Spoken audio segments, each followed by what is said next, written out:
Council meeting tonight. At this time, I call the meeting to order. Mary Jo, can you please call the roll? Ron Van Kirk. Here. Meg Ryan Shaki. Here. Andy Selhertz. Here. Kathy Pucci. Here. Mary Belbeer. Here. Kevin Tansky. He is absent this evening, excused. Barb Politsky. Here. Would you please stand and join me in the Pledge of Allegiance? After the pledge, please remain standing for a moment of silence, requested by Kathy Pucci. I pledge Allegiance to the flag of the United States of America and to the republic for which it stands, one nation, under God, indivisible, with liberty and justice for all.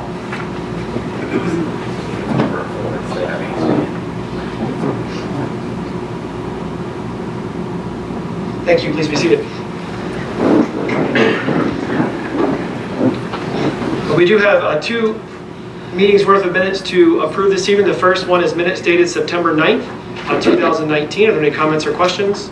May I be recognized? Yes. I already gave this to Mary Jo earlier this evening. On page 2, she's just going to correct the president of the state senate. She's going to correct his name. Okay. So I move we approve as amended. To approve the minutes as amended. Ron Van Kirk. Yes. Meg Ryan Shaki. Yes. Andy Selhertz. Yes. Kathy Pucci. Yes. Mary Belbeer. Yes. Barb Politsky. Yes. All right. We also have minutes for the meeting dated September 23rd, 2019. Any comments or questions on those? Okay. Move to approve. Second. To approve the minutes. Ron Van Kirk. Yes. Meg Ryan Shaki. Yes. Andy Selhertz. Yes. Kathy Pucci. Yes. Mary Belbeer. Yes. Barb Politsky. Yes. All right, this time we have an award to present, so I'm going to invite the representative from the University Hospitals Department Medical Center up, as well as our gentleman from our fire department and our fire chief. Thank you. Sure, you can just come up and stand at the podium. I would appreciate that. Thank you, sir. Good evening. My name is Sheldon Rose. I am an emergency medicine physician at University Hospitals. I'm also the EMS medical director for your great city. I'm going to speak for about 45 seconds. It's about the attention span I have. So several years ago, if you experienced any kind of chest pain and you were concerned that you were going to have a heart attack, we would not have any idea if that is the case until you got to the hospital. Through research and through time and training, we started moving the diagnostic criteria into the field, into the hands of our first responders and paramedics, so that at the time they get to your home, workplace, or wherever you are, they can tell you instantaneously whether you're having a heart attack or not. That time is valuable for us in the hospital to get things ready for your definitive care, whether it's take you to the cath lab to get a stent or whatever the case may be. It has proven to be so successful that we have saved quite a numerous amount of lives throughout the years. And the American Heart Association developed something called Mission Lifeline, where we recognize departments with very high standards of rescue of patients who suffered whether a heart attack or cardiac arrest and were successfully revived by the department. As such, I would like to present to the Brooklyn Fire Department the Mission Lifeline EMS Silver Performance Award for excellent care in cardiovascular services for the year 2018 and 2019. And I would like to, if you could guys join me in congratulating them for the excellent care they've given.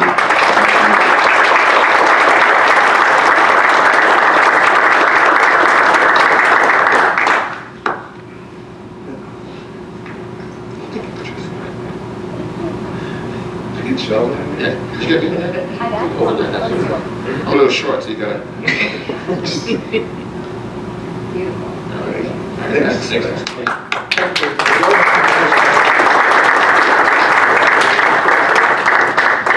All of us in Brooklyn are very well aware of the great job that our fire department does, but it's always nice to see some outside recognition. And so thank you, University Hospitals, for coming tonight.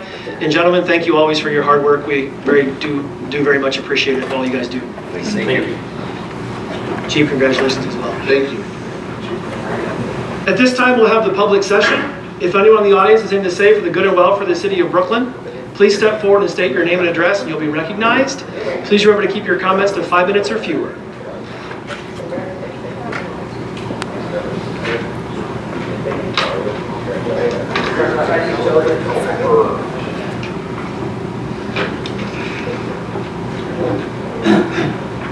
Earl Bloom, 46 4720 Forest Edge Drive.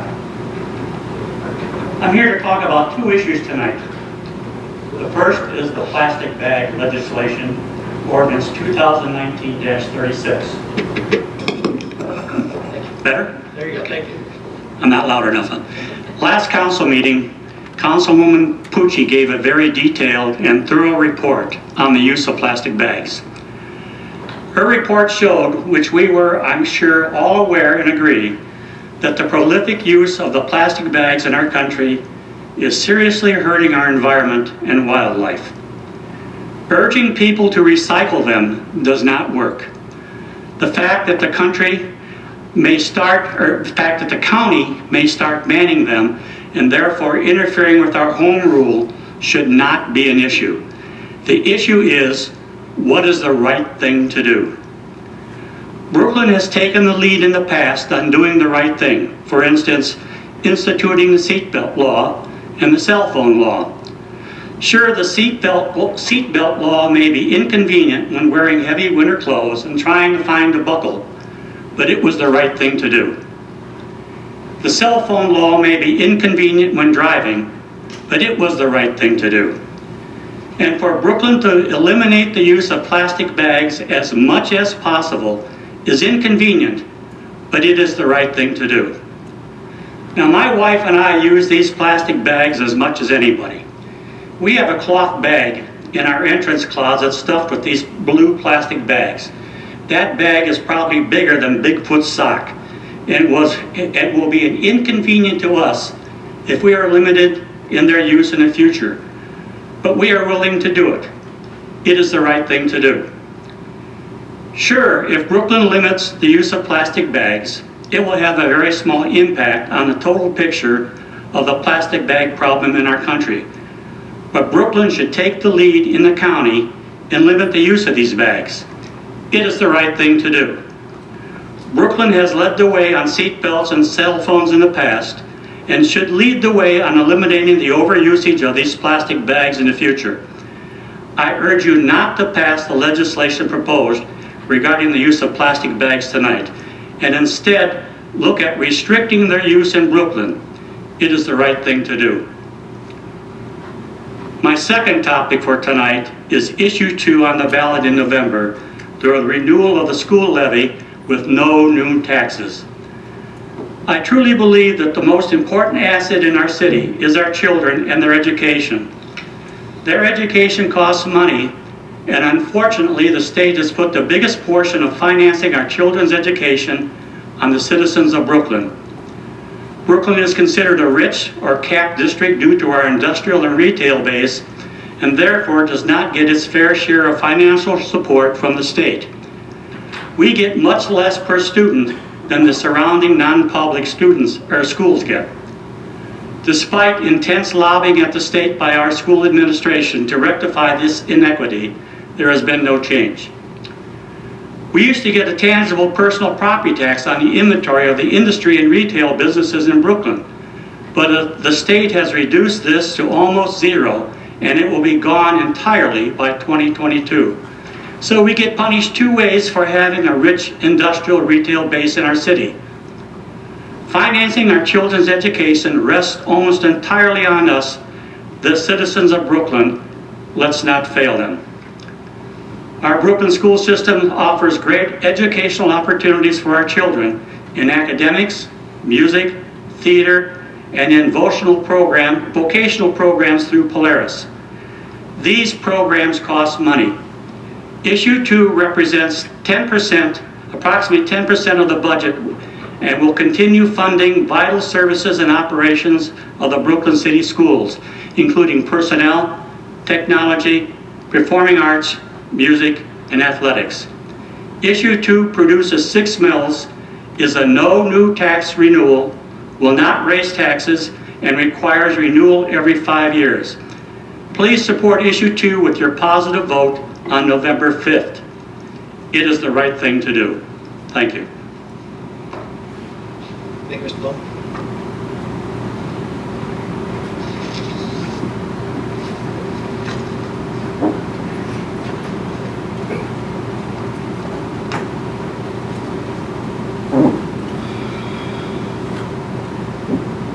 Good evening. My name is Pat Tamburo at 7606 Traymore.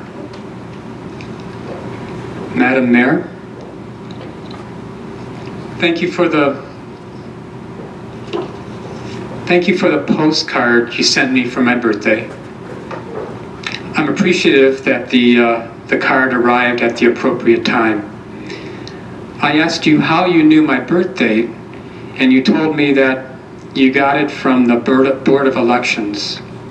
I went downtown to the Board of Elections, and the people there told me that the Board of Elections never gives out birth dates to anyone.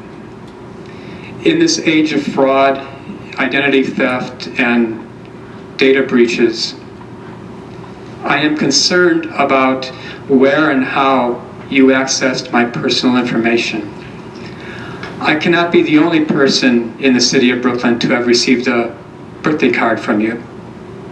According to the Board of Elections, there are 7,183 registered voters in the city of Brooklyn. So please would you tell me how and where you accessed our personal information? Thank you.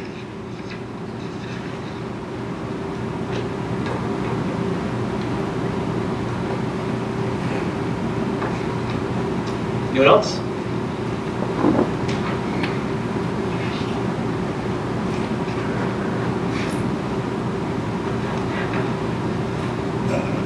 Hi, my name is Mike Changiri. I live at 8705 Morton Avenue in the fine city of Brooklyn. I just wanted to say thank you to our local Brooklyn Chamber of Commerce for hosting the candidate invitation for our lunch. It was very good lunch by our senior citizens. I wanted to say thank you for the opportunity to speak. And with that note, I just wanted to bring up an interesting point. We assume our society is run by our government, but in reality, our whole system of government runs by us through self-governance. And a lot of us misinterpret what self-governance means. Just my standing here and other citizens speaking to you tonight is part of our self-governance, where we create the environment to allow elected individuals to represent us for affairs protecting our homes and taxes and whatnot. But ultimately, these rights are granted to us by our Creator, and through that, we cannot take these for granted. And I'm not going to have a political plug, but I spoke at the luncheon, and I was kind of disappointed that there wasn't a big turnout by our other candidates. I really enjoy a public debate about topics and how we can better improve not only our city, but our schools. So, and in conclusion, there will be a veterans luncheon, breakfast luncheon up at the school on Monday, November 11th. There'll be more information coming out of Mr. Wingler's office, who is the principal of the Brooklyn schools, and the middle school, elementary school. They put a really nice program on, and this year we're actually requesting, and I'm the person they asked to go publicly speak because they seem to think I like to talk. But if you can all turn out, anyone that's a veteran, either currently serving or has served, Brooklyn resident or not, family, friend, neighbor, anyone that has worn a uniform and taken an oath, please come up to the high school. The auditorium is where the presentation is going to start, and that will be on Veterans Day of this year. And in conclusion, I just appreciate my opportunity to speak publicly, and thank you so much.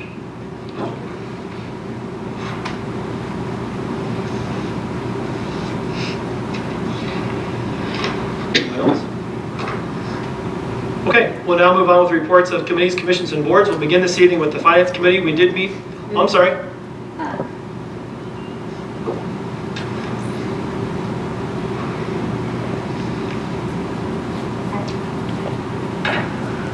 My name is Nora Mullen, and I own a home at 8716 Torrance Avenue.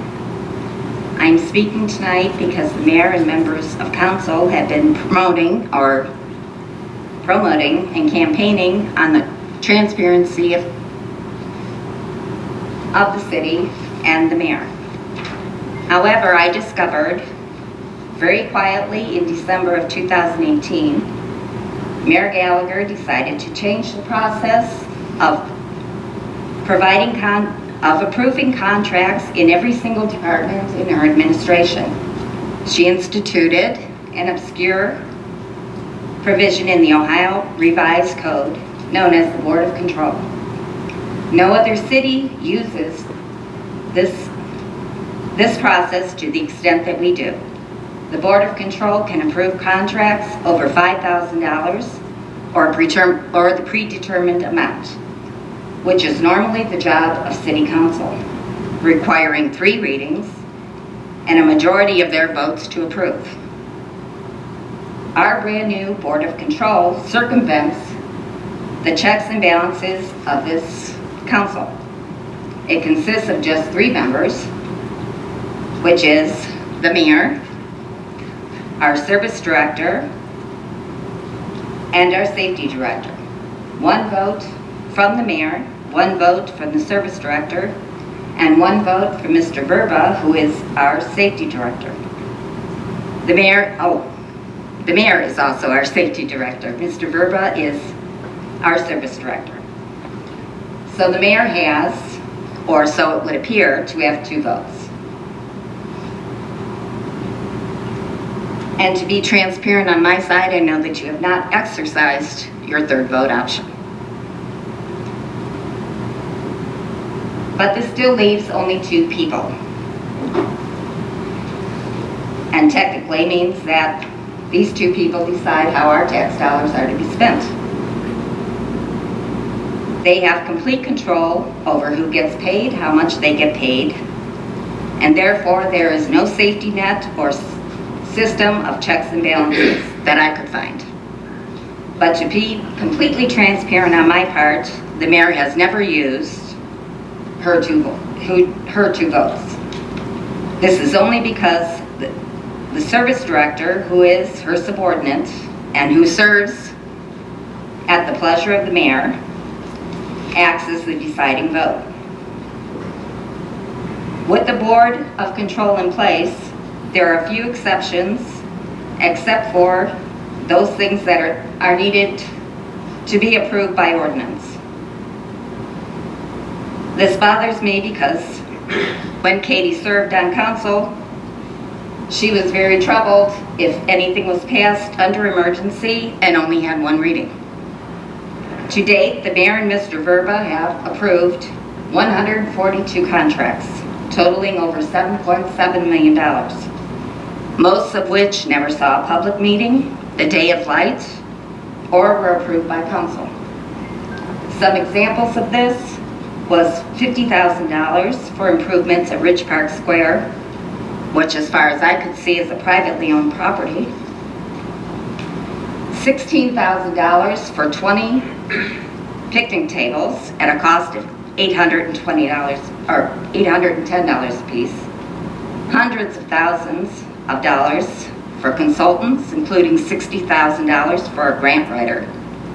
Thousands more in consultant fees for our solar farm, which also was not supposed to cost the taxpayers of Brooklyn a single penny. But what is most troubling is that a great many of these contracts, as far as I could see, are no bid, meaning taxpayers are writing checks to individuals and companies without getting the best prices available. I am sure that no bid process has cost us, the taxpayers, hundreds if not thousands of dollars in unnecessary overpayments. As a former businesswoman, I'm very disturbed by this. This is the complete opposite of transparency. To put this into perspective, this would be like me giving my neighbor the right to choose my landscaper and giving her my checkbook. When I started researching this process, I reached out to different cities to ask if they use a board of control. I received feedback from the following cities: Garfield, Bedford, Independence, Maple Heights, and Strongsville. Each one of these cities answered in one of three ways.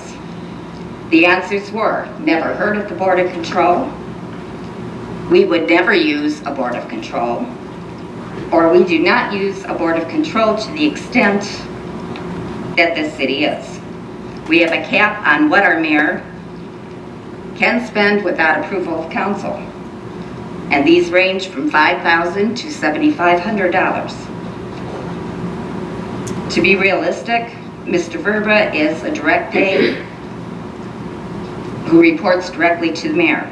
He is never going to vote against her, even if the mayor did have the third in deciding vote. This code is 66 years old and is not used verbatim in any city, as this is not only a conflict of interest, but is highly suspect. The Middleburg councilman summed it up by saying, no person should have this kind of power. And worse, no one should want that much power. I strongly urge this city council to pass legislation capping the amount of money that could be spent by this board without approval and safeguards of our tax dollars. I don't understand how council, which some of you have served for decades, and at election time, boast of scrutinizing our city coffers, have let this happen. It is counter to the direct branches of government acting as checks and balances. It is completely counter to transparency. Thank you.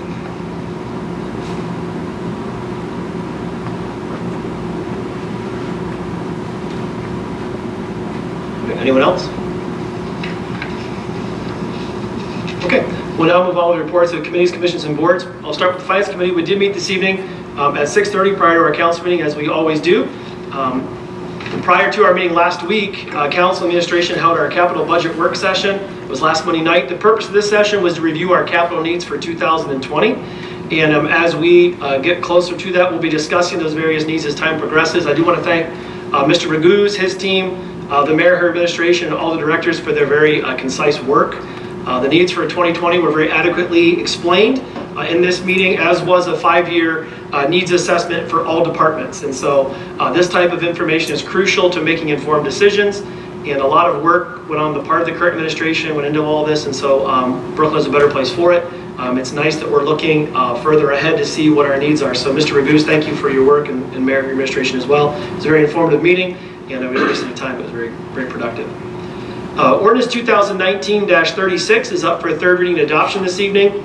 This is accepting funds from Meridian Senior Living LLC, or commonly referred to as Brooklyn Point LLC, for sponsorship of the City of Brooklyn Senior Bus. And this authorizes a 3-year sponsorship with Brooklyn Point and the City of Brooklyn for Brooklyn Point to advertise on the van, or bus, whatever you want to call it. The van will still be identified as the City Senior Services van, and the sum for this sponsorship is $10,000. Under new legislation this evening is Ordinance 2019-40. This is authorizing a community cost share transfer agreement with the Northeast Ohio Regional Sewer District for the purchase and improvement of the property known as 10716 Bidoff Road. The city is currently working with the sewer district to acquire this property, and the contract is being drafted and is being introduced tonight as Ordinance 2019-40. And basically it reads as follows. The City of Brooklyn will front the $172,000 out of our portion of our stormwater fees from the sewer district. It will not have any effect on the general fund. It comes out of the fees from the sewer district. The sewer district will then reimburse the city the $147,000 of those funds either later on this year or in 2020, meaning Brooklyn's portion of this payment out of our sewer funds is $25,000. So once the property is acquired by the sewer district, they will perform what is referred to as a water resource project on the property, and that's consistent with the implementation of the Regional Stormwater Management Program and their acquisition projects.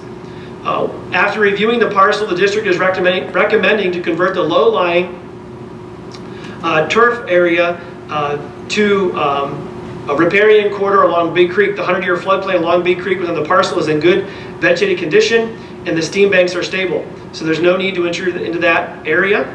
Expansion of the corridor will benefit water quality and flood control for larger flood events, and we all are familiar with those that takes place further upstream. And they're also proposing planting of trees, flood plain native seed mix planting in the turf lawn areas.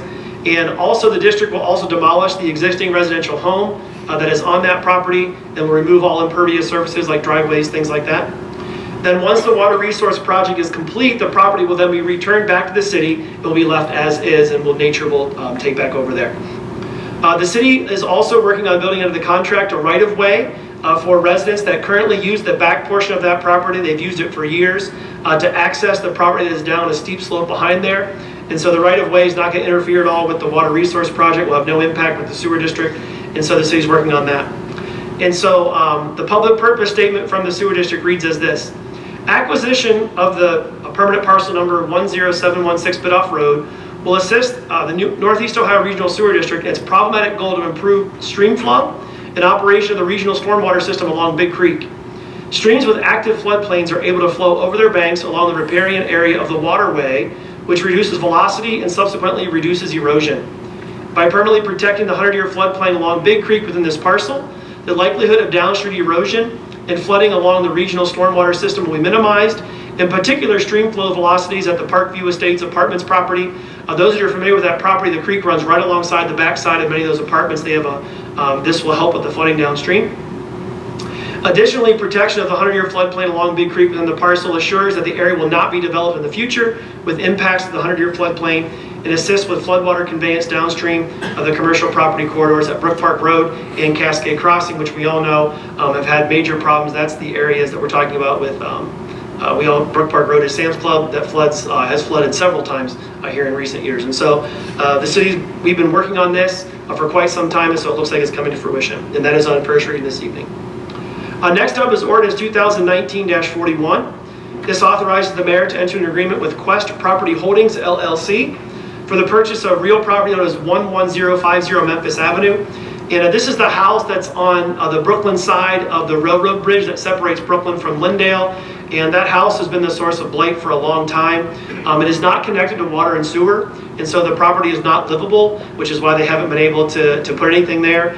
And so the city has offered to purchase the property for $30,000 if council approves that. The house will then be torn down, more than likely using grant funds, and it will just be turned into green space once that's torn down. And so if you ever drive down through that area, that has looked awful for a long time, and so the city's trying to make some headway in getting that property purchased and then taking that structure down so that we can have a better looking entrance into our city in that area. Ordinance 2019-42. This is authorizing the updated capital improvement plan for 2019. And this was discussed at the budget work session as well. But this is an increase to the police patrol vehicles. There was a prior increase of $15,000. This current increase is an additional $45,000. And this increase is due to needed equipment that's being purchased to fit our new police vehicles. The vehicles that we bought, typically we transfer the old equipment onto the new vehicles. However, Ford, who we purchased our vehicles with, does not make this current vehicle anymore, so the vehicles are no longer compatible with the equipment. So we had to upgrade that equipment. This has not been the case in the past, and so that's why the increase. And then lastly is Ordinance 2019-43, amending and updating the capital asset policy of the City of Brooklyn.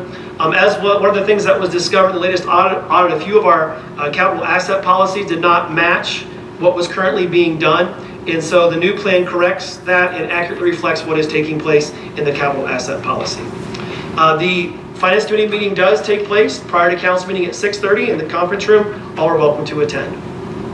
We'll now move on this evening with our domestic abuse report. And that comes from Councilwoman Ryan Shocking. Thank you. The Legal Aid Society, the Alert newsletter, highlights the important legislation that Brooklyn passed earlier this year, giving tenants housing rights. As mentioned in this article, domestic violence is a leading cause of homelessness, which is why this legislation is so important. We are hosting a donation drive today through October 25th downstairs at the Brooklyn Police Station. Please help us raise awareness and help 2 organizations in the greater Cleveland area by getting involved in this donation drive. And finally, we will have our next meeting tomorrow, October 16th at 6 p.m. at the Brooklyn Panera. We will have a guest speaker, Lindsay Gradina, who is an attorney who works with domestic abuse victims. Hope you can make it. That ends my report. Thank you. Next up is legislative update, Councilwoman Belbier. Thank you. I want to comment again about a very important law that goes into effect this week in the state of Ohio. Once again, I'm talking about vaping. Starting this Thursday, anyone under the age of 21 will not be allowed to buy, own, or use tobacco or smoking products such as vaping pens in Ohio. We now become the 18th state in the union to raise the legal age from 18 to 21. Ohio's ban includes vaping products like e-cigarettes, as well as other accessories related to smoking, like cigarette rolling papers. In Ohio, teen smoking rates rose to more than 1 in 4 high schoolers and 1 in 14 of middle school students in 2018. The Federal Drug Administration reports that nationwide, nearly 21% of high school students used e-cigarettes in 2018, nearly doubling the amount of kids from the year before. More adults smoke in Ohio, 21%, than compared with a national average of 17%. The FDA also estimates that smoking-related health care costs in Ohio is $5.64 billion a year. Public health agencies across Ohio are giving retailers guidance on what to expect under the new law. There will be random compliance checks at stores in which undercover, underage persons will attempt to buy a smoking or tobacco product. According to the law, if a person under 21 is found in violation, they could be fined up to $100 and be forced to complete a smoking violation education or treatment program. If court orders are disobeyed, the offender may be required to perform 20 hours of community service and have their driver's license or learner's permit suspended for 30 days. Time will tell how effective the new law will be, but trying to lower the amount of people from starting smoking and vaping is a trend throughout the U.S. Ohio is the 18th state to raise the age from 18 to 21, and more states are expected to follow. It just amazes me. I've even found that older people are vaping, and that is amazing, because it just seems like I thought that maybe it would be more appealing to younger people, but it's just amazing older people. So let's see what happens. That pretty much completes my report. Next up is the Board of Zoning Appeals, Commissioner Kolsar. Thank you, Mr. Van Kirk. The Board of Zoning Appeals will not be having a meeting this month. No applications received, so the October 17th meeting has been canceled. The next meeting of the Board of Zoning Appeals will be November 21st. That completes my report. Thank you, sir. Following our last council meeting, the Public Safety Environmental Committee meeting did meet to discuss Ordinance 2019-38. Mr. Mike Foley, the Director of Sustainability from the county, spoke as to why the county partially banned plastic bags. Additionally, Jeff Appisdorf of Multiplast Systems offered his expert opinions on this topic. You're going to hear from various council members likely tonight regarding this meeting as well as this ordinance. The meeting itself lasted for almost 2 hours. It will be impossible really to rehash the entire meeting. It is available for viewing on the city's website. So if you're interested in watching that, I would encourage you to go to the city's website and look for that meeting. I do appreciate both Mr. Foley and Mr. Appisdorf for attending the meeting and offering their expertise and insight on the topic. It was very encouraging to see that despite disagreements, even in today's society, a peaceful and productive dialogue can still take place. And this was the case regarding this ordinance. So again, thanks to Mr. Foley, Mr. Appisdorf for attending. Next, we'll have our Economic Development, Councilman Sellards. Thank you. Economic Development Committee met this evening at 6 p.m. Mr. Van Kirk pretty much covered the whole item. We approved 2 other minutes from 2 previous meetings. And as he mentioned, there was the ordinance 2019-41 for the purchase agreement at 11050 Memphis Avenue, permanent parcel number 431-07-003 for an amount of $30,000. We actually put in a bid for $25,000, and it was accounted and approved at $30,000. The current owner actually paid an additional $20,000 when he bought it. For Public Works report, on October 1st, Tuesday, October 1st, we had a meeting in here. It's continued discussions in regards to the drainage issues in between Summer Lane and Kennedy Avenue. The matter is going to be continued to be looked at. Our law director, Kevin Butler, is currently working on a document regarding the easement. Additional work's also being looked into cost-sharing funds, how to deal with the funding for this issue. And it's going to be just a process that we're going to keep on looking into and try to get the neighbors a little bit more involved. Past meeting, we did have a few more members, neighborhood people come up to us up in the council chambers here for the meeting. Like to see some more. We'll continue to go to door and advise the neighborhood people also of upcoming meetings besides sending out notices by mail. That concludes my report. Thank you. As a side note, I meant to mention this, but that property that Mr. Sellers was talking about, that property was appraised, I think it was it 2 years ago or a year ago? Sometime we looked at prior to this report, it was appraised at $48,000. And so the gentleman from Quest was purchased at 50. Now we have a chance to buy it at 30. So you say you're getting a good deal for a house you're going to tear down, but it is definitely saving the taxpayer money by not paying the 48, paying the 30. All right, now we'll move on with our school board liaison, Ms. Ranchuk. Thank you. The principal report at this last school board meeting included the goal for Brooklands High School of 100% participation in extracurricular activities. Brooklands saw a 40% increase in non-athletic extracurricular involvement this year. New this year to BHS includes the yearbook class, journalism club, National Spanish Honor Society, and a first ring leadership opportunity for juniors and seniors. The superintendent's report included vital information about issue 2, which will be on the ballot November 5th. This levy is a renewal, so no new taxes, from the 2015 levy that voters passed. Dr. Glykoff went into detail about why this renewal is so important, including maintenance to the schools and programs that our students attend, the underfunding of Brooklands schools at the state level, and the loss of tangible personal property tax. That ends my report. Thank you. The Planning Commission held their regularly scheduled meeting on Thursday, October the 3rd at 6 p.m. and the following requests were made. Were approved a request from Rodney Hertz, Michelle Hertz, and Donald McMahon for a lot split and consolidation at 7328 and 7332 Associate Avenue.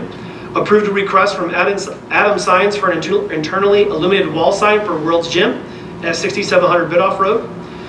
Approved a request from Air Commercial Interiors for one internally illuminated wall sign for Height 2 Laundry at 6600 Bidoff. Approved a request from SMJ for a wireless telecommunications facility co-location for Sprint at 8500 Clinton Road. Conditional use approval was granted for a request from Skyline Chili Incorporated of Red Architecture for a conditional use for a drive-through in a light industrial district at 0 Tiedemann Road. Then lastly, approved a request from Skyline Chili Incorporated for a preliminary site approval for a Skyline Chili at 0 Tiedemann Road.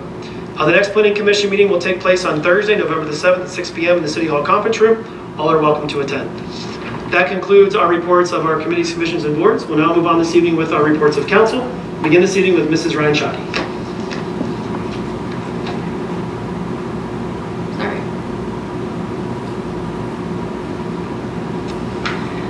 A plastic bag ban may seem environmentally progressive and like the first step to helping the county become more environmentally friendly. However, these bans alone, which have gone into effect around the country since 2007, come at an environmental and consumer cost. An NPR article from April of this year stated that research from stores' sale data after the ban went into place showed a 120% increase in sales of 4-gallon trash bags and an 80% increase in 8-gallon trash bags, which are costly both to the environment and to consumers. These purchased trash bags are thicker and use more plastic than typical shopping bags. Furthermore, oftentimes when plastic bag bans go into effect, these bags are replaced with paper bags to carry groceries. The county ordinance allows paper bags so long as they're made from 40% recycled content and is recyclable. Multiple studies show that paper bags can actually be worse for the environment because they require cutting down and processing trees, which involves water, toxic chemicals, fuel, and heavy machinery. While the intention of the county officials is in the right place with wanting to help the environment, research shows that these bag bans alone, like this one, may be hurting the environment more than it is helping it. On an environmental note, the final community cleanup will be this Saturday, October 19th. We will meet at 9 a.m. at the Brooklyn Home Depot parking lot and clean up both sides of Brook Park Road with the help of volunteers from Parma, thanks to Councilman DePiero over in Parma.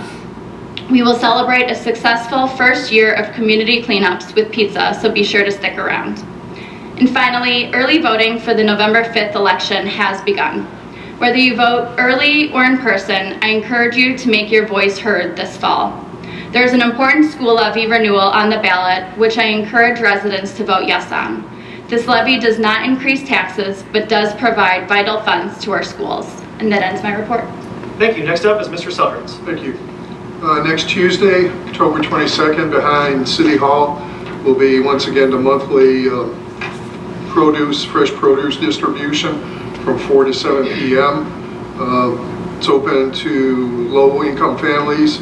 Invited to stop by, pick up fruits and vegetables. They're donated through the Cleveland Food Bank at no charge to the families. Congratulations to the Brooklyn Fire Department and their recognition for a consistently excellent job done throughout the years. Brooklyn Varsity Wrestling is having a fundraiser on Saturday, October 26th at the Brooklyn Pub and Grill from 6 to 9 p.m. at 6900 Biddulph Road. Ticket donation is $25 per ticket.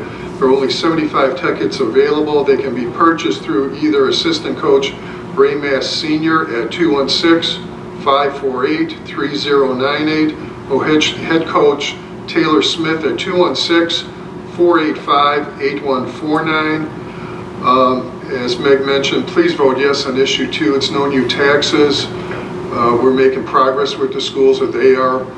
We need to keep that momentum going. On Tuesday, October 29th, starting at dusk, crew will be going around doing the Halloween house decorating contest evaluations. You'll see a number of the pictures on the city's Facebook page a day or two after that. So it's always kind of a good time to see some community spirit and just a good thing. And the last thing is my sincere condolences to Mary Copland and her entire family on the passing of Mary's mother, Jane Eisen, this past week after being a true battle warrior with her battle with cancer. And that concludes my report. Thank you, Mr. Selhertz. Next up, Mrs. Pucci. Thank you. Good evening. It has been a busy several weeks. I attended the school finance session that was on September 30th in the auditorium. It was very informative, and I too would like to please encourage everyone to support issue 2. As just to repeat, no new money is a renewal. It's very important to pass this. There is another information session tomorrow, Wednesday, October 16th at 7 o'clock at Brooklyn Acres. And as always, if you have any questions about anything relating to the school issue, please contact either the superintendent or a school board member. Early voting did begin October 8th. You can either vote by mail, or some people may not be aware that you can go down to the Board of Elections and vote in person. I participated in the Public Works meeting on October 1st, which was to address the drainage issues between the houses on Summer Lane and Kennedy Drive. And I support exploring using some of our cost-sharing funds from the sewer district. However, realistically, because we need 100% agreement from all the residents, this is going to be a challenge. Not many residents have attended these meetings. Hopefully, over the next year, we'll be able to reach more residents and educate them about this issue and address any concerns that they may have. I'm hoping for a positive resolution to this. Safe Routes to School had a meeting on Tuesday, October 8th at 9:50 in the City Hall conference room. Our engineer, Dan Garrison, was there along with 2 of his colleagues, a traffic engineer and a roadway engineer. We reviewed and discussed the items that ODOT will fund. We are going to schedule a visit to the schools so the engineers will be able to see firsthand what needs to be done relating to signage and pavement markings on school property. And this is something we need to do as we move forward with finalizing our submission to ODOT. As was mentioned, we did have a budget meeting last week, and the focus was the capital budget, not just for next year, but also for 5 years. And I would like to thank Mr. Raguse and all the directors and chiefs for all your efforts in this. I know that it was a really big job. We had several attempts at this in the past to develop a 5-year capital plan, and I'm very pleased that it's finally accomplished, so thank you to everyone. I also attended the Economic Development Committee meetings on September 24th and earlier this evening at 6 p.m. And I am opposed to the ordinance for the purchase of the commercial house on Memphis. I still believe we're overpaying a bit for this, and it's really an attempt to bail out the owner who really did not do his due diligence on before purchasing this property in August.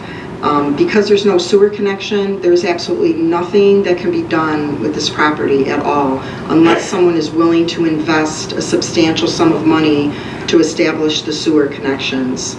I have supported property purchases in the past, and I understand the value of this property because it does sit right as you exit the city, but I just don't want to. I'd like to see us take a little bit more time because I do think we could get it for less. I'd like to thank the reps from Macaulay and Company for coming to the Finance Committee meeting this evening. When we first were approving their contract, I asked that they come back in 6 months to give us a report on their progress, and they did that this evening. They're really doing a good job. They're the entity who's applying for our grants, and they've taken over the social media posts. They've consolidated some of our publications. So I do think they're doing a good job, and I thank them for the update. Regarding the plastic bag ordinance, I did speak at length both at the last council meeting and also at the safety committee meeting, and I don't want to be repetitive. I think it was Mr. Van Kirk mentioned that both meetings were taped, so if anybody wants more information, they can go there to that source. Plastic is not only bad for our environment, but it is also bad for our health. It does end up in the food chain. There's currently no good end uses for plastic bags, and most do end up in landfills. And sadly, this includes most of the plastic bags that are placed in the receptacles at retail outlets.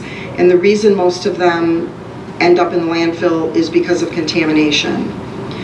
I also don't think it's worth tarnishing our relationship with the county by going against them for this particular purpose. And I am going to repeat one thing I said at the last council meeting, and that is I mentioned that Brooklyn was a leader in recycling.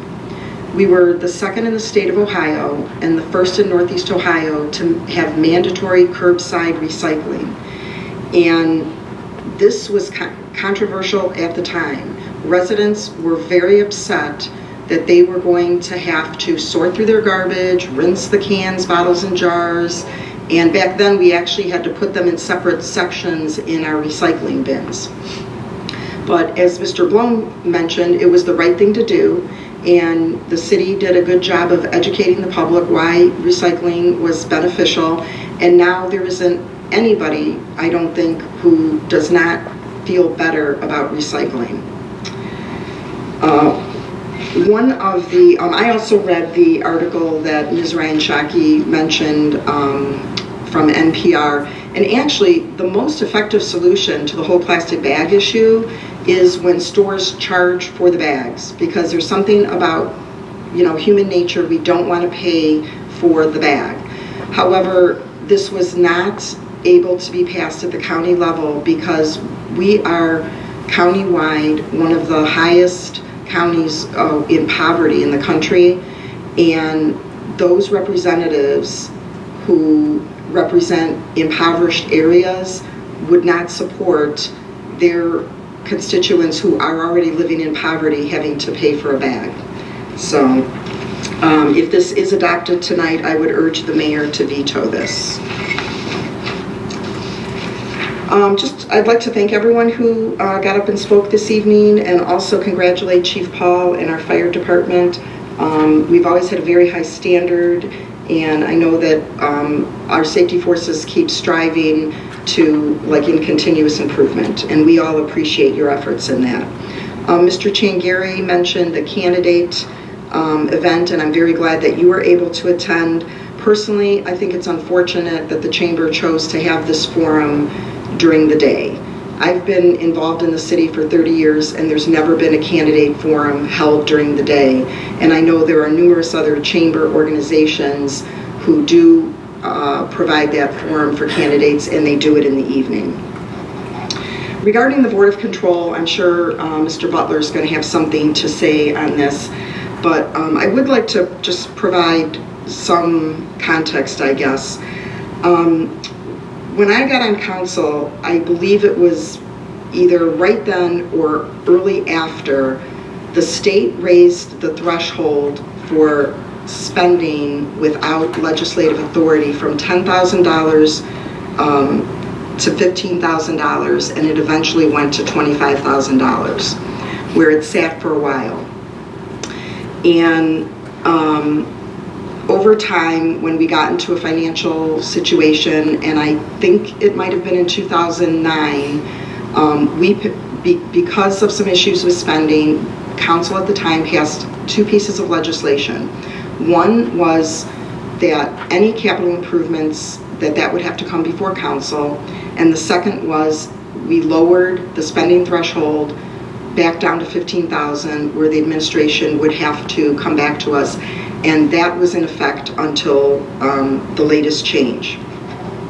What happened was when Mr. Raguse came as our new finance director, he reviewed all the pertinent ordinances and our charter, and there's Article 8, Section 1 in our charter, which is our constitution.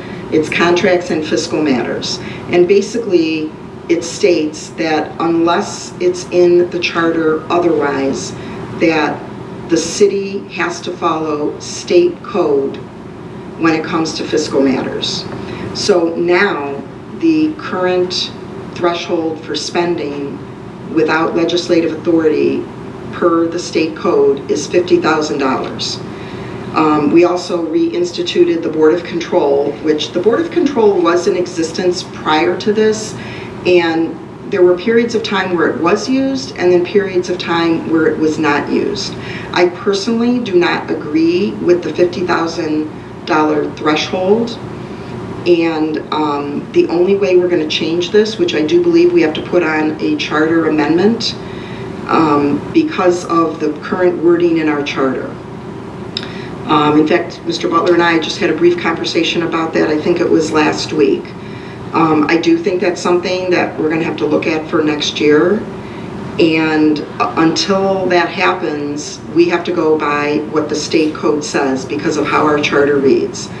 I have been doing research, and some cities have this addressed in their charter, some have it addressed in ordinance, and there are also different makeups that are permissible for the Board of Control.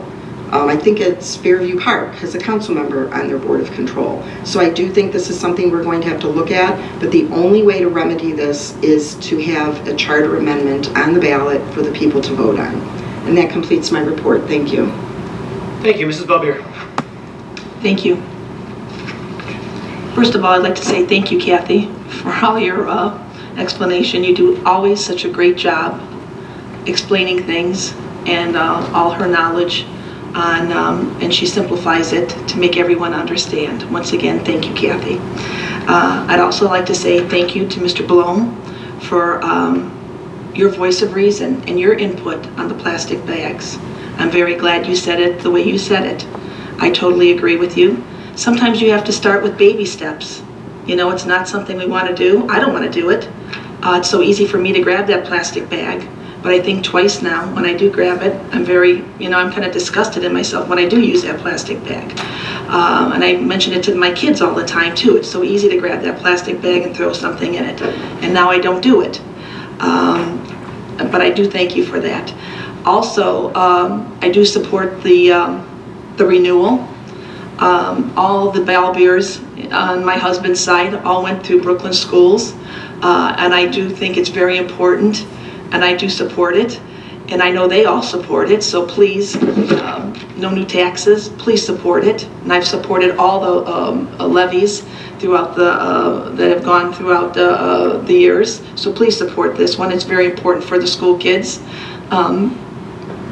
And I'd also like to thank our wonderful chief, our fire chief, for all the wonderful things he does. And the UH Hospital, in partnership with UH Hospital. That's a wonderful hospital, one of my favorite hospitals. And you hear nothing but wonderful things about our paramedics. I thank God for them, but I hope I never have to use them. I hope they never come to my house, but if they do, I know I'm in good hands. And lastly, I'd like to say, I'd throw a quick shout out to Otterbein University. That's my alma mater. And tonight, if we get home early enough, we can watch the Democratic debates. They're hosting them tonight. So in Little Westerville, Ohio. And that pretty much completes my report. Thank you. Thank you, Mrs. Splitsky. Thank you, Mr. Van Kirk. Good evening. I have subscribed to Organic Gardening magazine since the late 1960s, long before it was the popular thing to do. In 1947, J.I. Rodale founded the Rodale Institute and communicated the idea of creating nutrient-rich, contaminant-free soil. I have a garden at Ben Franklin in Old Brooklyn, old farmland where chemicals have never been allowed. Why do I tell you this? If one-use plastic bags were a significant threat to the environment, I would agree to ban them, but they are not. Study after study reveal just the opposite. I would like to read a few lines from a website called Just Facts Daily. In 2011, the United Kingdom Environmental Agency released a study that evaluated 9 categories of environmental impacts caused by different types of supermarket bags. The study found that paper bags have a worse effect on the environment than plastic bags in all 9 impact categories, which include global warming potential, abiotic depletion, acidification, eutrophication, human toxicity, freshwater, aquatic ecotoxicity, marine aquatic toxicity, terrestrial ectotoxicity, and photochemical oxidation. Furthermore, the study found that the average supermarket shopper would have to reuse cotton bags 94 up to 1,899 times before it had less environmental impact than disposable plastic bags needed to carry the same amount of groceries. Why is this? Because the environmental impact of supermarket bags are dominated by the energy and raw materials needed to manufacture them. Plastic bags are inexpensive because relatively small amounts of energy and raw materials are needed to make them. These same attributes that make plastic bags affordable and light also make them easier on the environment than alternative paper and reusable cotton. You can go to this website and read the total article yourself at https://www.justfactsdaily.com bans on plastic bags. Denmark also did a study coming to the same conclusion. An interview with chemistry professor David Tyler, posted on the University of Oregon's website, revealed that one-use plastic bags produce less stress on the environment than paper or cotton bags. Plastic bags have half the carbon footprint of paper and cotton. I could go on, but I'm sure you don't want to listen to me all night. This ban is not statewide. Medina, Lake, Geauga, Summit, Portage counties are near us. They do not have to abide by the ban. Consider purchasing departments for Mark's, Giant Eagles, to name a few. They will have to purchase paper for Cuyahoga County at higher cost. Will products at the Cuyahoga stores have to be higher to absorb the cost, or will all the stores have to share in the cost burden? What a bookkeeping nightmare. Did Cuyahoga County consider this before they passed the ban? Let's address the hardship it would have on other stores in Brooklyn. I spoke to the manager of Napa on Brook Park Road. He was very angry when he learned that the ban was not statewide. He was concerned that Napa stores in other counties would have an advantage on him if he raised his prices. So he figured he'd have to absorb the added cost. I'm sure that other small businesses have the same concerns. Big Creek Connects has done many stream cleanups in recent years around here. I was told that cups and lids from Starbucks, Dunkin' Donuts, etc., candy wrappers, cigarette butts, and clamshell plastic were a much larger problem than a few plastic bags that they picked up. As I said at the previous meeting, education is the key. Unless we are all good stewards of our planet, the problems will remain. And I'd like to also encourage you to vote for issue 2, which is no added taxes, and to give my condolences to Mary Copland on the death of her mother. If anyone wants to talk to me more about this plastic bag issue, I'm always available at 216-671-6777. Thank you. Thank you, Mrs. Splitsky. I want to offer my condolences to the Plum family in the passing of Francis Plum. He was a long-time resident of the city of Brooklyn. He passed away of a stroke this past weekend, and so my condolences go out to Connie Plum and her family in his passing. As an incorporated city in Ohio, Brooklyn enjoys certain rights under our law. We often claim to follow the Constitution of the United States in Ohio. In fact, every single elected official in this country swears an oath to uphold them when they're sworn into public office. However, the Constitution is often ignored when it's deemed convenient.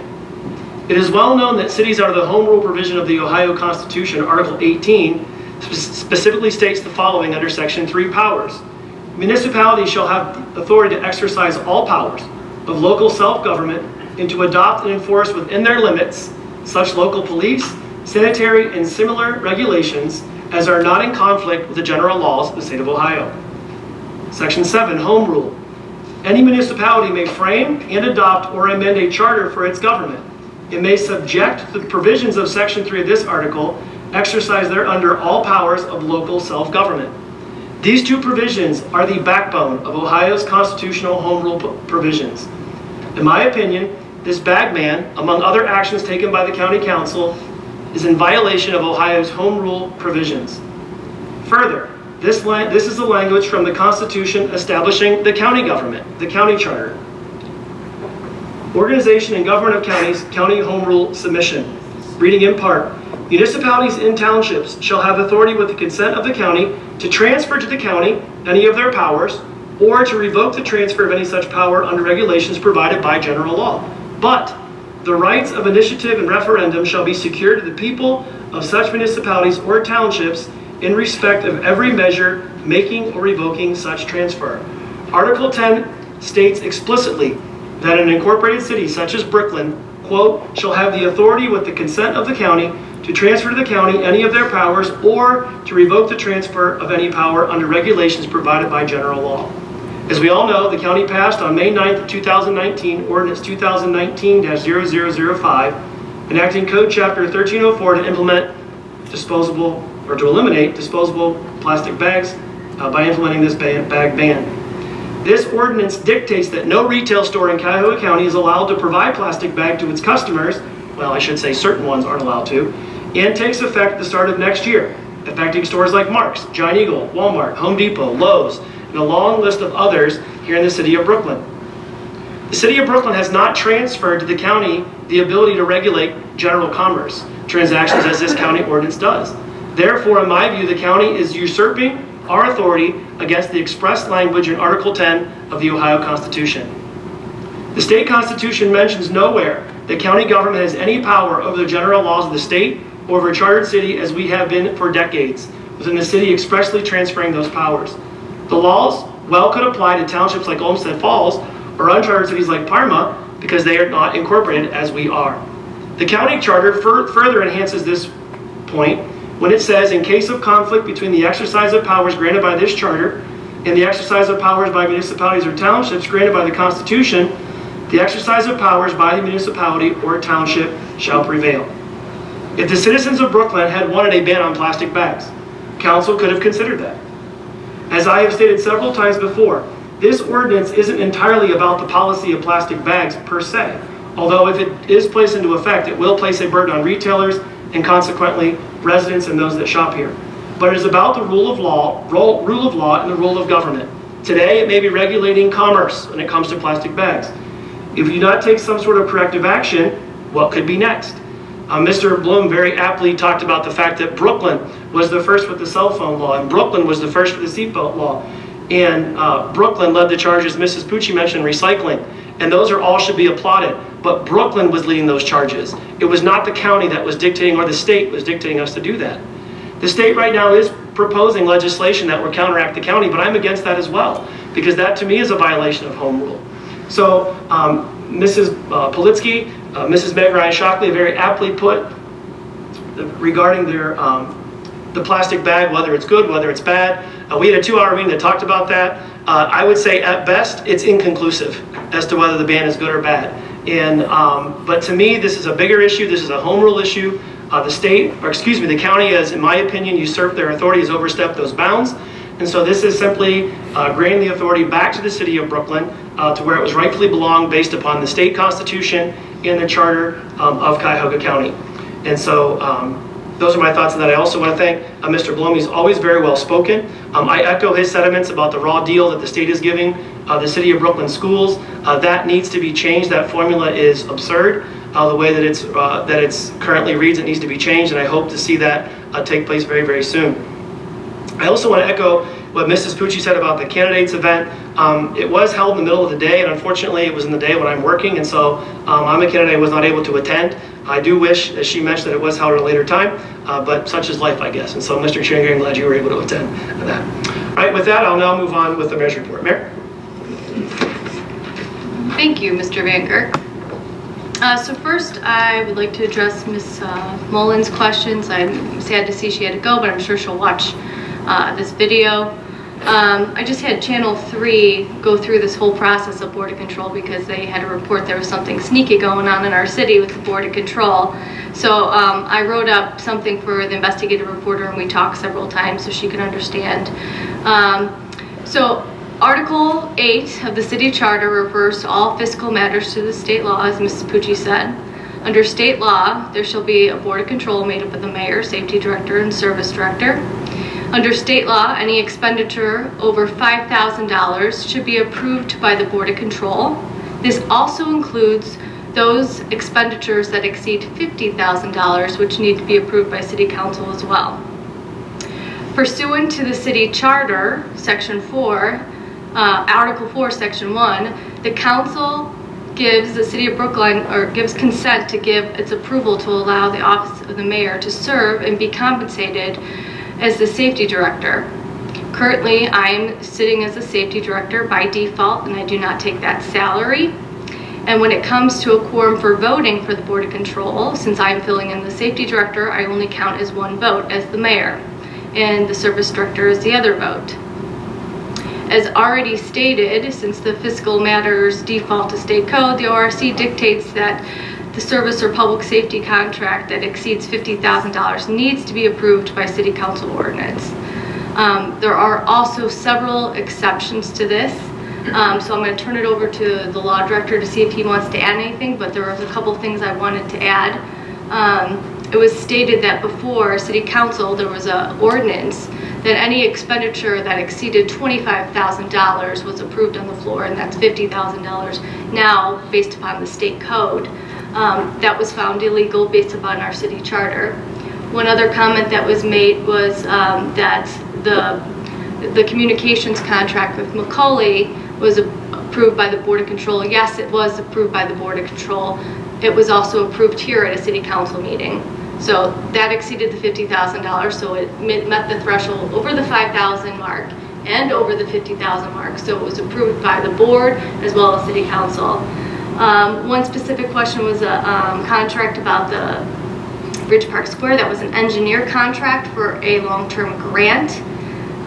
So it was not necessarily for a project within Ridge Park Square that we were paying for. It's an engineering that we're helping to apply for a long-term grant, which because of the amount, I sent out a email to all city council explaining to see if they had any questions. And then Oh, and we have had a board control here in the past. I don't think it was done correctly. Well, actually, I know it wasn't done correctly. So we are trying to make things legal, more transparent. You can find everything on the city's website. You could attend the Board of Control meetings. You could see every single expenditure that we had. So never in the history of Brooklyn could you see expenditures over the $5,000 thresh mark when it was even the $25,000 thresh mark, because that wasn't out there. So you could see every single expenditure that we make over $5,000. You could go onto the city's website and see it at any point. And so I want to turn this over to Mr. Butler if I missed anything, because it is complicated and I'm sure I missed something. And then hopefully I can get the floor back. Go ahead, Mr. Butler. Thank you, Mr. Chair. I would only add, Mayor, that not only is a Board of Control obligatory under the revised code, which of course is something we must follow according to our charter, the most sacred document that governs how the government of the city of Brooklyn works. So we must follow the Board of Control. We must impanel that Board of Control. We must approve all expenditures over $5,000. But City Council also, as part of the budget process, must approve every single expenditure of every single dollar out of the city's treasury under the revised code.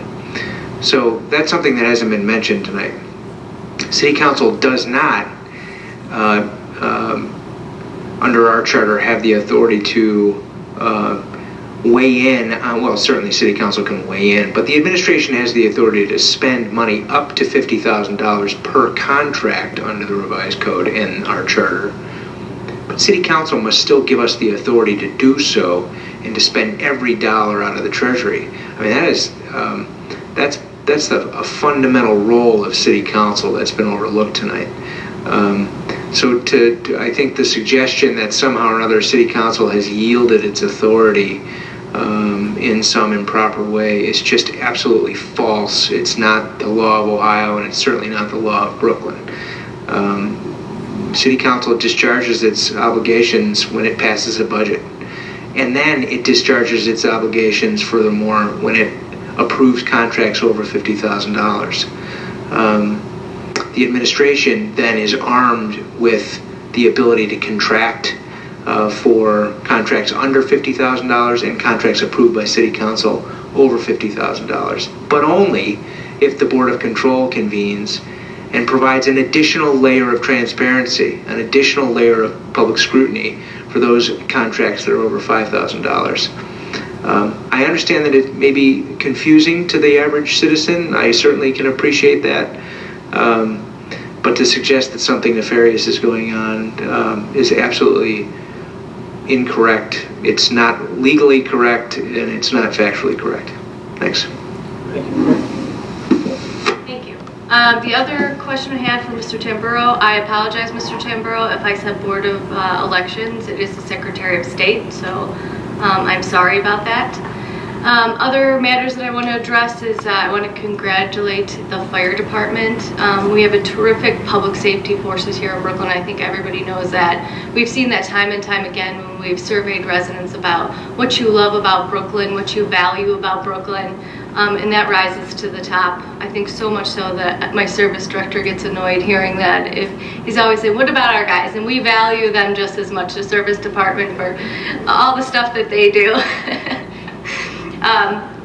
I also want to echo some of the comments. I want to thank the directors and specifically Mr. Raguse for all your work on the 5-year capital budget.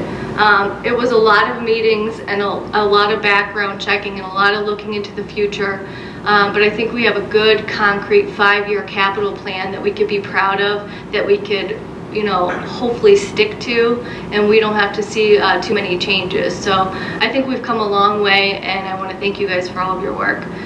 Other things that I want to talk about is I want to congratulate my assistant, Jill Ludwig. She was named the Bright Star from the Northern Ohio Area Chamber of Commerce, so she's going to be awarded here at the end of the month.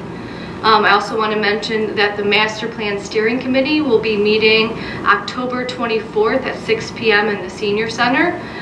They just completed some visionary sessions, paperwork, and I know they'll be going through that. and hopefully they'll be ready to present some concepts to the public for meetings, and maybe even possibly wrap up towards the end of the year or the beginning of next year. Also want to mention, it's election time. Some things happen, and election time can be crazy. We see it every election cycle here at the City Council floor and out there in the public. And I just want to thank the residents who've called me, and I've had several calls about different questions. I know there have been a lot of lies about me personally, about my family, and I just want to thank the residents for being just so educated and understanding and willing just to reach out and make sure that information's correct. I really think we have a smart constituency out there, and I implore anybody who has specific questions, reach out to candidates. Make sure you have your facts straight. Make sure that you're basing your opinion on good, correct information. We'll be going into this and the election will be over, but we all still have one thing in common, and that is what is in the best interest of Brooklyn and making Brooklyn better. So I look forward to that. And with that being said, I also want to promote and try to get people to vote for our issue 2. We need this renewal levy. The school needs this. So please go out there and vote. Thank you. That concludes my report. Sure. We'll now move on with director reports. We begin this evening with our Recreation Commissioner, Mr. Abruzzi. Thank you. A couple events I would like to make mention of tonight. Our Friday night Halloween skate will be Friday, October 25th during our open skate session, which is 8 p.m. to 9:15. The cost is free admission to current Brooklyn resident ID holders, which should be wearing a costume and donating canned good for the City of Brooklyn Thanksgiving basket. Non-residents will be admitted for the resident rates if they're wearing a costume and make a donation as well. And all other skaters not wearing a costume will be admitted for the regular admission rates. So again, Friday, October 25th, 8 p.m. to 9:15 is our Halloween skate at the Recreation Center. Another program or event coming up at the Recreation Center is the Cleveland Monsters Hockey Tour with the Monsters program in conjunction with Brooklyn Youth Hockey Association. That is going to be Tuesday, October 22nd from 6 p.m. to 7:30 p.m. at the Brooklyn Recreation Center ice rink. The Tour with the Monsters will feature a 1-hour full team practice followed by a 30-minute open skate where kids can get autographs and photos taken with the team. Both the practice and the skate session are free and open to the public. So we encourage as many kids and families to come out as possible to meet the Monsters, get some autographs, and have some fun with the Brooklyn Hockey Association. And finally, I would like to mention our next rec board meeting will be Monday, October 21st. It's going to be at 7 p.m. at the Brooklyn Recreation Center. That concludes my report.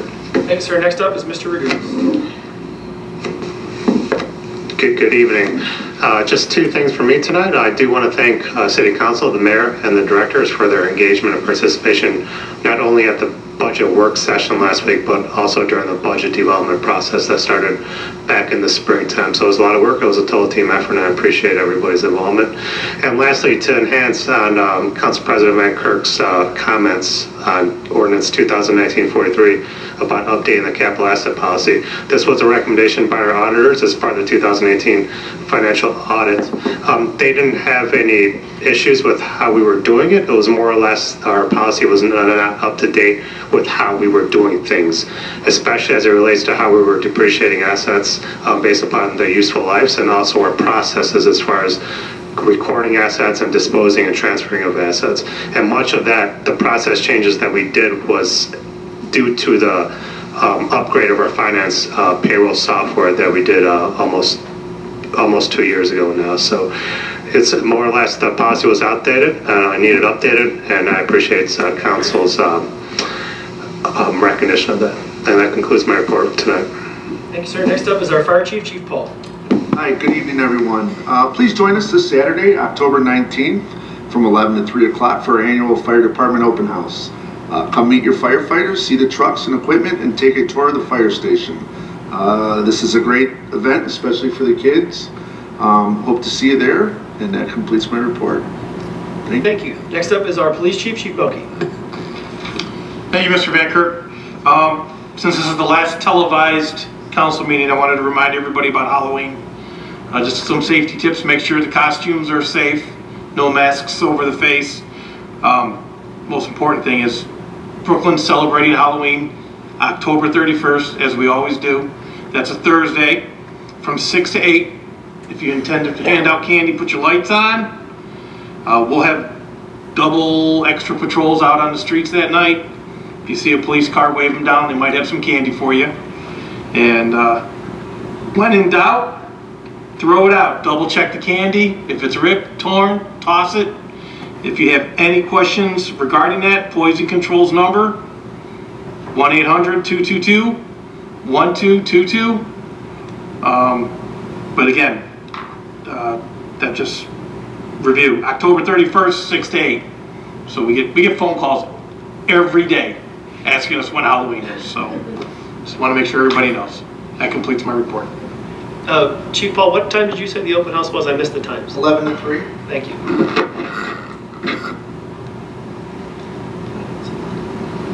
Okay, we'll now move on with our legislation for this evening. The first item we have is a notification, and this comes from the Domestic Abuse Committee. And it says, regarding Dying to Donate fundraising partner, I would like to personally thank you for teaming up with your neighborhood Applebee's for your Dying to Donate fundraiser. Enclosed is the money raised for your event. And this comes from Applebee's, and I don't have the amount. It was on the next page. Oh, I gotta scroll down more. There it is. I do have the amount. All right. So the amount of $102.99 was donated to the city, and that goes to the Brooklyn Domestic Abuse Commission. We established that fund a couple, I think, last meeting or maybe the meeting before, and that is a direct result of Mrs. Ryan Shockey's efforts. So thank you for that. Next is a request from a council confirmation for a Skyline Chili at 0 Tiedemann Road, and this comes from our Planning Commission.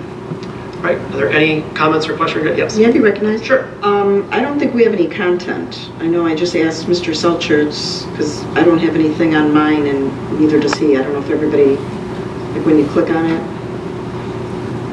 I think I have my information from the Planning Commission meeting. Yeah, Mr. Kalsar, is it okay if we move this to the next meeting? If you wish. There was no, I know a previous one was deferred by council as conditions weren't placed, and in this case there were no conditions of this conditional approval, the conditional use rather. They will be coming back for a final site plan approval in which any site-specific stipulations would be placed on that. So maybe it would be more appropriate if we wait for their final site plan and then we'd be able to see what the conditions that the Planning Commission places. Is that reasonable? It is, but it's not necessary. It's two separate matters. One's a conditional use, that's the only thing that you'd be... But is the Planning Commission going to set conditions for the final site plan? They will set whatever conditions are needed for the site itself. Okay. But that's not part of the conditional use approval. It's two separate things. Mr. Chair. No, I understand. Yes, Mr. Butler. I would think that it's appropriate under these circumstances to defer. It's fine. Yeah, we'll just defer to the next meeting. Not a problem. We do have a memo. It'll be attached. It'll be attached in Board Docs to our next one. No problem. Not a problem at all. Thank you, Mr. Coulter. Thank you, Mr. Butler. Should we make a motion to defer? Do we need to do that? I'll move that we defer. All right. Okay. To defer the council confirmation, Ron Van Kirk. Yes. Meg Ryan Shockey. Yes. Andy Selhertz. Yes. Kathy Pucci. Yes. Mary Bellbeer. Yes. Barb Politzky. Yes. Ordinance 2019-36 is up for third reading and adoption, accepting funds from Meridian Senior Living LLC or Brooklyn Point LLC for sponsorship of the City of Brooklyn Senior Services bus. And I mentioned this during the finance report. This is a 3-year sponsorship and the total sum is $10,000. Move to adopt. Second. To adopt, Ron Van Kirk. Yes. Meg Ryan Shockey. Yes. Andy Selhertz. Yes. Kathy Pucci. Yes. Mary Bellbeer. Yes. Barb Politzky. Yes. Ordinance 2019-38 up for third reading and adoption, exempting retailers within the City of Brooklyn from ordinance number 02019-0005 adopted by Cuyahoga County Council on May 28, 2019, which creates a countywide disposable bag ban, and creating Chapter 759 of the Brooklyn Codified Ordinances, retail disposable bag recycling, to require the collection and recycling of disposable bags at certain retail establishments in the city. Any additional comments or questions? Okay, we'll make the motion that we adopt. Second? To adopt, Ron Van Kirk, Yes. Meg Ryan Shaki, Yes. Andy Selhertz, Yes. Kathy Pucci, No. Mary Bellbeer, No. Barb Politzky, Yes. Thank you. The ordinance is adopted. Under new business this evening, on first reading is ordinance 2019-40, authorizing a community cost share transfer agreement within the Northeast Ohio Regional Sewer District for the purchase and improvement of the property known as 10716 Bidoff Road. That is on first reading. Ordinance 2019-41, authorizing the mayor to enter into an agreement with Quest Property Holdings LLC for the purchase of certain real property known as 11050 Memphis Avenue, permanent parcel number 431-07003. That is also on first reading. Ordinance 2019-42 is on first reading, but the administration is asking that we pass by suspension of the rules this evening, authorizing the updated capital improvement plan for 2019. And again, as I mentioned in the finance report, this is to request an increase of $45,000 for police equipment for their new vehicles because the old equipment was not compatible with the new vehicles being purchased. Introduced by all to suspend the rules. Second? to suspend the rules, Ron Van Kirk, Yes. Meg Ryan Shaki, Yes. Andy Selhertz, Yes. Kathy Pucci, Yes. Mary Bellbeer, Yes. Barb Politzky. Yes. To adopt, Ron Van Kirk, Yes. Meg Ryan Shaki, Yes. Andy Selhertz, Yes. Kathy Pucci, Yes. Mary Bellbeer, Yes. Barb Politzky. Yes. And lastly is ordinance 2019-43 is on first reading, amending and updating the capital asset policy of the city of Brooklyn, Ohio. This was just explained by Mr. Raguse, and this is on first reading. That is all we have on our agenda this evening. Does anyone on council, the mayor, or directors have any other comments they need to make? Okay, I'll make a motion that we adjourn. Second? To adjourn, Ron Van Kirk, Yes. Meg Ryan Shaki, Yes. Andy Selhertz, Yes. Kathy Pucci, Yes. Mary Bellbeer, Yes. Barb Politzky. Yes. Thank you. Thank you, everyone. Have a blessed evening.